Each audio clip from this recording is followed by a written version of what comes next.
Welcome to Voices of Enablement by GTM, an interview series focusing on the key issues affecting the enablement community today.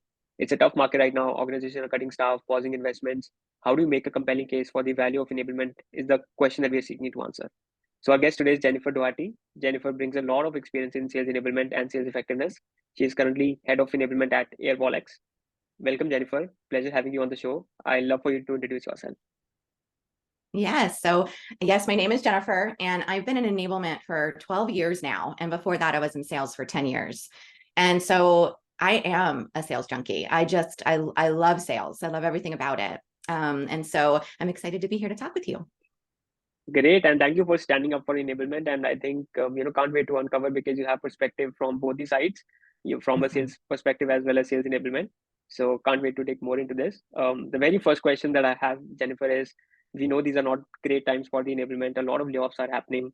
Enablement is seen as a cost center versus the force multiplier. So how do you think we can elevate the role of sales enablement when many of the support functions are being cut?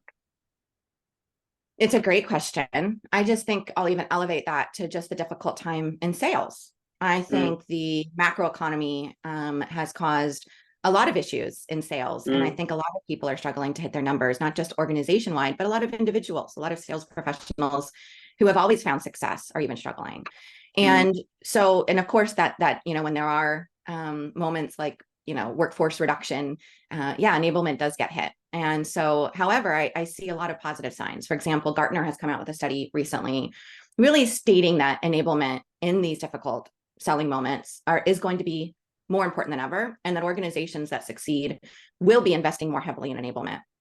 I've also been a part of organizations where your CRO really believes in the power of revenue enablement, sales enablement, whatever you want to call it these days. And I've been in organizations where that investment is not strong. And I have personally felt the difference that strong enablement programs can bring. And I really am calling all my enablement peers out there to really stand up to this moment and to be of great value to the people we serve, which are salespeople across the globe. Yeah. And I think, like you said, selling is tough in this macro environment. Now more than ever, enablement is required to elevate their performance, and even a top seller might need some help. So obviously there's no question that enablement is important, but the one of the question that I have is, again, right, having said that, again, there are a lot of difficulties that are faced by the enablement folks out there, and one of the reasons that we discovered, or after speaking to a lot of enablement practitioners, was we all know enablement job is to elevate their performance, and somehow the translation of their effort or the attribution of their efforts into the sales success wasn't coming, or they were not able to justify, or they were not able to prove what is the ROI of their efforts. So can you talk to us more on in the process of elevating their role, what kind of metrics can enablement talk about, or what kind of goal setting can they align with their stakeholders in order to elevate their role? Yeah, I think the first thing, and I'll start at the top level, and then I'll talk about some nuance at doing it deeper than we've ever probably done it before. And I think that really starts with the addressing very specific issues throughout your sales cycle. And so it's, if you're having issues converting at the start of your sales cycle, creating certification programs that address that specific issue.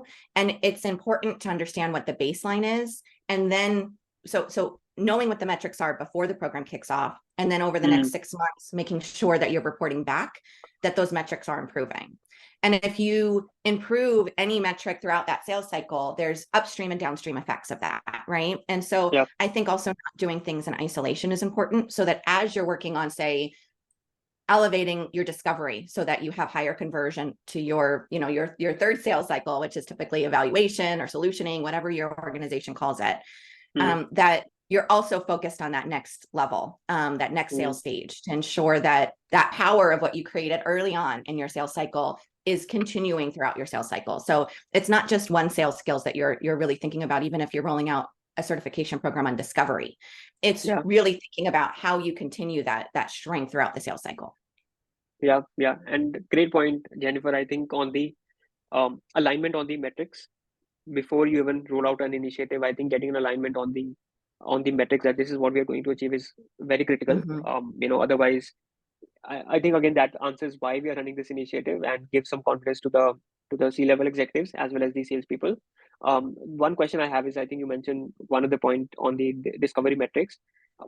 And how enablement can touch upon every stage of sales cycle, not just one stage. So what are the I would say, what are the some of the leading or lagging metrics you as an enablement person you talk to your CEOs in order to again showing that this is the impact enablement is going to bring. Yeah.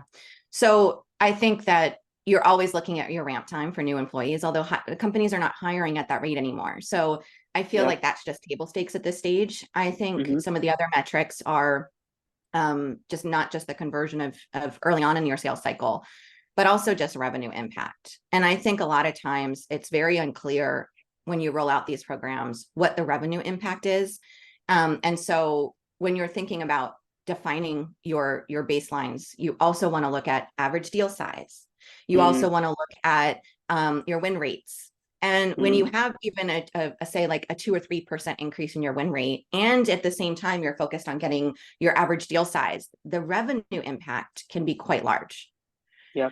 And it's actually never one thing. And I have to stress the importance of your partnerships within the organization. And celebrating as a team. Very often, if we're rolling out a certification program, we need content and assets that go with that. So product marketing also gets to shine when we roll out these programs. And you also need to remember that they're a part of that puzzle. Or sales operations, helping you even define those metrics. They're a part of that equation. Your sales operations managers that are tied to each of the teams, making sure that they know what we're coaching towards and what we're training towards, and that they can piggyback off of that and ensure that as they're doing deal inspections with their teams and as they're working on forecasting, they're thinking about those training elements. So they're also part of that success. And you're also coaching them. Here's the metric of the baseline, and here's what we're trying to achieve. And please help us track and share back with us every month any progress that's being made so that we in turn can voice that up the chain as well. So I think it's defining all of those metrics, but also making sure that there's a lot of people involved in tracking and making sure the success of those programs are being fulfilled. Yeah. I think enablement is a lot about, a lot of people think that enablement and sales, this is a, one stream, but it's really about orchestrating between different departments, frontline sales managers, revenue operations, product marketing for content, and sellers themselves, making sure everybody is aligned, over communication, that why are we doing this program, and where do we need your help. So I think that just answers. And you mentioned a great point on the sales velocity outcomes, ramp time, the revenue impact, or the average deal size. While these are great metrics, but we all know these are very hard to correlate to your efforts. Again, this is the problem that every enablement person is also struggling. It's really hard to correlate to those metrics. And what they say is that these are the North Star, these are the lagging metrics, but we have to focus on what is something that is in our control. Enablement is not responsible for sales; they are responsible to sales. So although these are the outcomes that we want to achieve, but what's really in their control is to drive those behavior changes. And we know those behavior changes will lead to a better conversation, and then better conversation will lead to achieve us all these metrics. So can you talk to us more on what kind of leading metrics that you focus on to drive success of your initiatives? Something I've been doing recently that I've never really done at this level is I have been aligning with OKRs and have specific initiatives that I have that are part of an individual sales leader's OKRs for the quarter and for the second half of this year. And so for an example of that, there's our growth team, our SME team, is struggling. And so aligning with that sales leader here in the States, and I actually am in charge of enablement, but at Airwallex, it's just for the Americas. And so the sales leader in charge of growth for Americas has included me in their OKR setting for the second half of the year and for this quarter specifically. And I have specific goals that I have to achieve for that team. And I think when you're so tied down to a specific sales leader and you have an initiative that you're responsible for that has a direct result that you'll be measuring, that's really putting yourself on the line. But I think that that's going to be critical for our success. And then that way you really get the buy-in, not just from the top level, but that buy-in's coming all the way down and all the way up. And so I think that is something that I've never done at that level before personally. And it's been quite an experience, and it's a little scary because you are reliant on so many other people to have this metric come alive. But I think if you do it well, you'll have a great success at the end. And I'll just give you an example. Redefining our buying personas in our ICP, and I'm in charge of leading that initiative. And I think that that's both exciting and also a little scary. But that is what we do, and we have a lot of testing in front of us. But I feel like the outcome for the individual salespeople having better clarity at who they should be selling to and what that specific messaging for those kind of new ICP buyers, persona buyers, is going to make a really big impact in their lives. So I'm excited about these projects.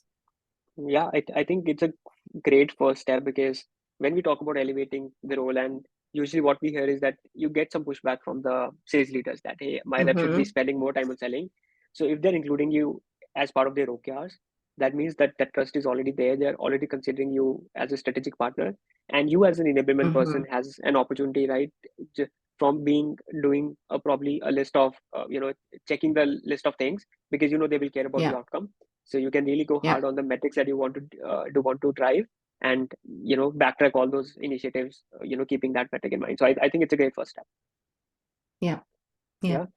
Jennifer, the other question that I have is, I think you answered it partially, but when we talk about driving a sales enablement initiative, or driving the behavioral change, we know it's, as I said, right, it's not a one-to-one that enablement is involved and the sales involved. It really takes a tripod approach. Probably sometimes revenue operations or the frontline sales managers, and sales as well. So can you talk to us more on, what kind of, how do you go about starting an initiative, or how do you go about driving an initiative? Like, what is the homework that you do? How do you get a buy-in from the frontline sales managers? Can you talk to us more on that process? Yeah. So I love that you just said driving behavior change, because I cannot tell you how important it is to have change management at the heart of everything we do, because we're not just changing a sales cycle. We're asking for ingrained behaviors to change.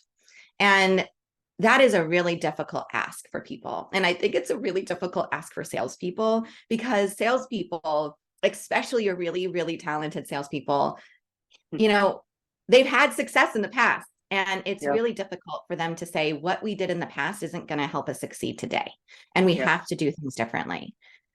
So change management is something that I it's almost so innate in me at this stage. And I've done a lot of kind of big sessions on change management in different ways. But everything I do is thinking about, how do I get salespeople to change their behaviors and do things a little differently. And so I'm so glad that you said that. And I have to acknowledge that if you're not practicing change management and really understand, pick one of the sales management philosophies, but really study it and bring it into the way that you build your programs. I also think it's so important that you yourself are an expert. And I want to be very clear what I mean by expert. It's not enough to be an expert in enablement, right? I have a lot of certifications. I've been certified in a lot of methodologies. That's great, but that's, to me, table stakes. You have to be good at knowing how to roll out enablement programs. I think almost more important is in the space that you're in. Are you an industry expert? Are you an expert in all the different competitors in this space? Do you study them almost for a living? Are you an expert in the product, right? Do you understand when you release a product, the revenue impact that product might have, because you're that tied to understanding not just the product, but also in the calls that you're listening to and the struggles that the sales team has, and the number one request that they're getting from their customers and their prospects, and understanding that when you release a product, what does that impact, and be able to communicate that really clearly to get the sales audience really excited to start to speak to a shift in the industry, a shift in the competitor, or a shift in the product, and arming them with the talk tracks that will be powerful to their prospects and their customers. So I think I see a lot of time in enablement that we're not too expert in all aspects of the business. And I think that moving forward, we must be. And I think when you are seen as that expert, it becomes very, very difficult to lose that expert. So it's job security as well. Yeah. And like you said, it's not easy to drive those behavior changes, especially the top sellers, because they have been successful doing things in a certain way, and they feel this is how it should be done. So not easy to unlearn and probably learn those things. And one thing that I've been hearing from a lot of enablement people is that don't focus on trying to change like 15 things. Just focus on like one or two key behaviors. And if you're able to do that, that is also a success. Yeah. 100%. Yeah. I think sometimes I make that mistake of focusing. People say you're spreading yourself too thin, but I just feel like the focus gets spread too thin, and you're not able to give each initiative the effort and the attention that it deserves to find success. And you're not able to report out on that success, and you're just running around busy instead of being super focused. Yeah, makes sense. Jennifer, the other question that I have is, I think you already said it, that um, companies are not hiring a lot of reps today, and a lot of enablement practitioners, they, I think especially in India, enablement is not as mature as probably the US. They still think of enablement as just onboarding, but we know it is not just onboarding; it is beyond that. So again, I think in a time like this when companies are not hiring a lot of reps, so what kind of enablement initiatives can you provide to a 10-out rep? Yeah. So I think it's a shame that many enablement folks are seen as trainers and or just there to onboard your new employees, because I am a sales expert, and I think so many in the enablement field are sales experts.